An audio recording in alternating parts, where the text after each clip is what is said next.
The air crackled with excitement. It was that time of the year again. The time when the village held its breath in anticipation. For months, loved ones had been away, working in faraway cities. Now they were coming home. Every rumble of an engine, every distant headlight sent a ripple of joy through the village. For many families, it meant more than just reunions. It meant 24 hours power supply, thanks to the returnees bringing generators and fuel. It meant flowing drinks and the delicious aroma of rice and chicken. A true feast. This was Christmas in the village, a time of plenty, brought by the big men returning from the city. This kind of celebration was always missing in Mazio Kinta's house in days past. It was once a place people avoided. Poverty clung to his household like a shadow. During past Christmases, Mazio Kinta's family was one of those families that trooped from one house to the other, celebrating with other families that had something to eat. They were the family you prayed you wouldn't be. Their poverty was so stark, they barely had enough to eat.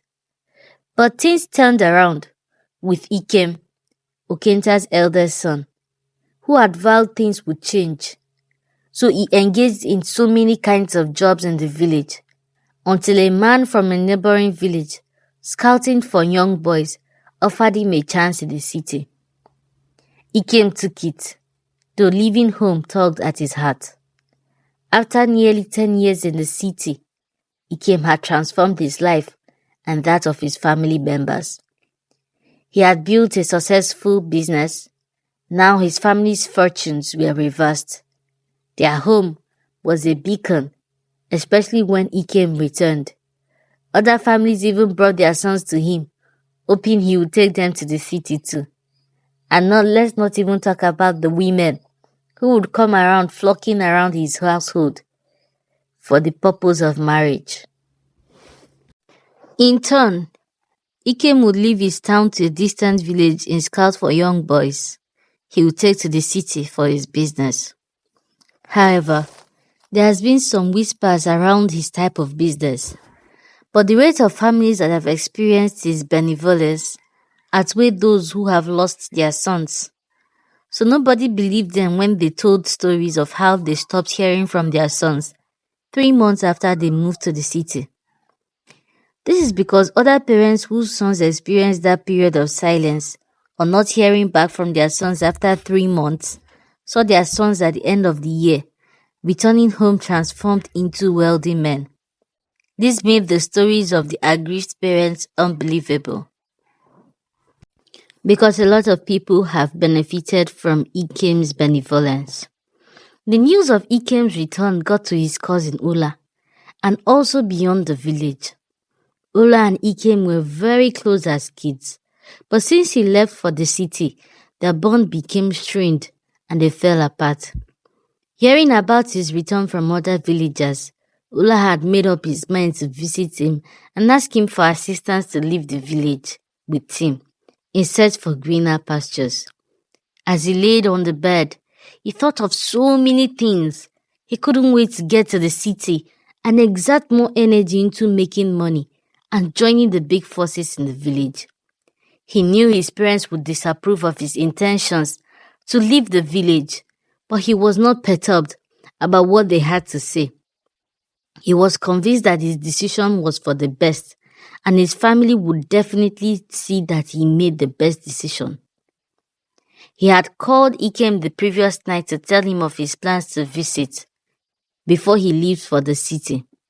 The next morning, he didn't wait for daybreak before setting out to visit Ikem, and there was so much excitement in him, knowing that he would get the right answers to pack his bags and leave when he was ready to go. When he got to the gate, he was stopped by the security officers to inquire who he was and wanted to see. He told them he wanted to see Ikem, and he is Ula, Ikem's cousin. They asked him to wait by the gate, and they went inside to notify Ikem about the visitor. Ula waited for some minutes before Ikem came down. Ikem greeted him and they sat down. Then he proceeded to order for drinks, at least to set the tone for the conversation. But Ula was not in the mood for food nor drinks, as his purpose of visit was for his future plans. But he didn't want to go straight to the point, so it doesn't look like he came for the same reason every other person has visited for. So he started down memory lane, and they laughed so hard on common events that left a long-lasting memory. It took them about 4 hours to catch up on old time before he told Ikem about his plans to leave the village. Ikem knew where the conversation was going to, and he knows it would be difficult to refuse Ula's request to follow him to the city, considering their relationship, even though they've not spoken in a long time. Seeing Ula, Ikem knew he needed assistance beyond receiving money or goods or even clothes. But his long-standing policy of scouting for young boys outside his village was about to be broken. He tried his best in convincing Ula about the odds of going to the city and why the village seemed to be the perfect place for anybody to be. In fact, if he had the opportunity, he would gladly stay back in the village and keep doing what he has always done because life was fulfilling then. He told him how the city life changes a lot of things and turns your life into something being a nightmare. He tried to tell Ula the truth about his business. But Ula was not deterred by the reasons Ikem gave him because he was already tired of the village, and if Ikem was not willing to help him, he would look for other means to live. After much deliberation, Ikem agreed that Ula was going to live with him to the city after 3 days.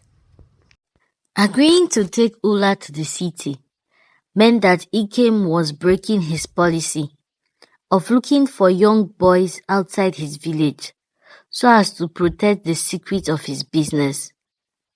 But looking at the relationship he had with Ula, he had no other option but to succumb, understanding that Ula could be able to keep his secret, considering the fact that they were family members and they shared a bond when they were kids.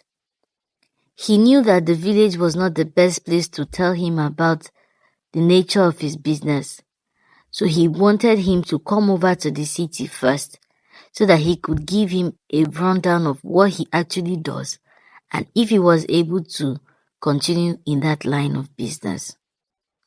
So, Ikem left earlier than he should to the city, but he left a message with his father for Ula before leaving.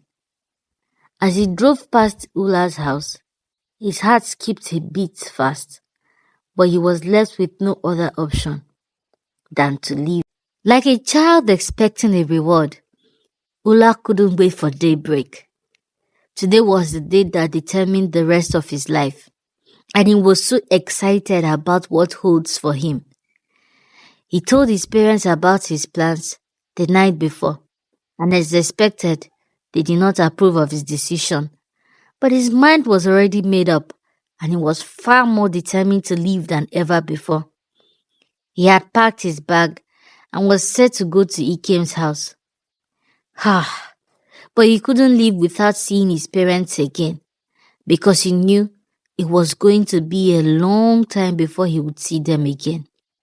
So, he had a sit down with them, and even though they disagreed about his plans, they prayed for him and gave him their blessings before he left.